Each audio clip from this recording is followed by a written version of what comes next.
Hi, it's the Dark Shadows experiment for August 19th, 2012, supplemental. So I've been going through some old files and I found several interesting things that for one reason or another never made it to the internet, to YouTube, and I thought this would be a good time to share some of them.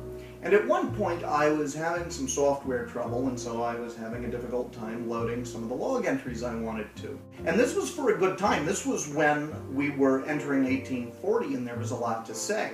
Now, the good news is that it ended up leading me to do the one-word interview with Mission Control, which I think is one of the better and funnier and more revealing entries. However, it replaced a log entry that I thought was lost completely.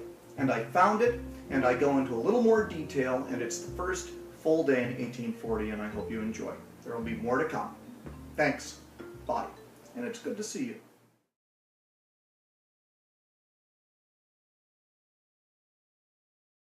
Hi, it's the Dark Shadows experiment for the 22nd of July, and that would make it day 42. We had to renumber things, and I think day 42 is more accurate. It was our first day completely in the 1840 storyline, and it had been a long time since I'd seen it, and I have to say, I am very impressed. With the exception of the fact that Gerard Stiles is not a particularly interesting character, the show is off to just a wonderful, I was about to say start, but rather finish. The issue with Gerard is that he comes off as selfish and malevolent and manipulative, and I do not see in him the spark for anything else. Now, the show may prove me wrong as we go along. I don't know. The wonderful thing about Quentin is that not only did he revel as a ghost and have a beautiful piece of music that played whenever he appeared, and have a rather angelic ghost-like assistant in Beth, once we get to meet him, you just can't help but like the guy. He is surrounded by such stiff and humorless people, with the exception of Carl Collins, who's crazy,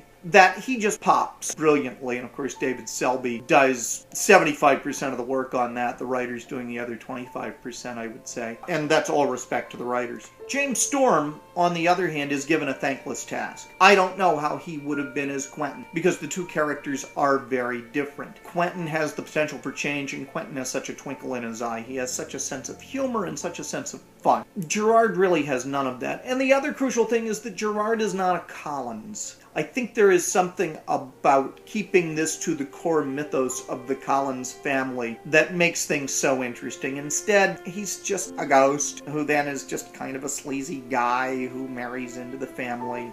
So what? Angelique coming back and claiming to be Barnabas's wife, which is accurate, is just brilliant. And that they play around with the timeline in a smart way is also magnificent. This is the Angelique who's just come off, give or take a few decades, the 1795 storyline. So she is mistrustful of Julia, and they're able to very intelligently hit a reset button for one of the characters, but not for all of the characters, which is a wonderful mix. I think they handle establishing the mythology of Miranda Duval and Judah Zachary brilliantly. I believe it. I can believe that this kind of wrath is the cause of all the misery of the Collinses. They bring in several new performers. Really, we see Donna Wandry in the totality of her initial phase of Roxanne Drew. We've seen her before in the series, but we haven't really seen the baseline yet. And she's very strong.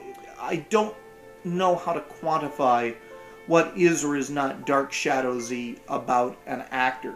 But I would say that Donna Wandry definitely has it. I would say Kate Jackson definitely has it. And the two of them look physically completely dissimilar. Keith Prentice has it. I don't quite know what it is.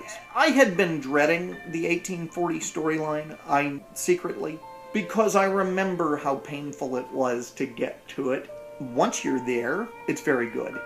You have to put the 1897 storyline out of your head because it's going to be impossible not to want to compare the two. However, if you're able to do that and look at it on its own, and look at it as this wonderful, almost keystone within the two major parts of the Collins backstory, 1795 and 1897, you get a lot of very rich stuff out of that. So I'm enjoying it. Anyway, I'm going to get back to enjoying it, and I hope you have a great day. Take care. Bye.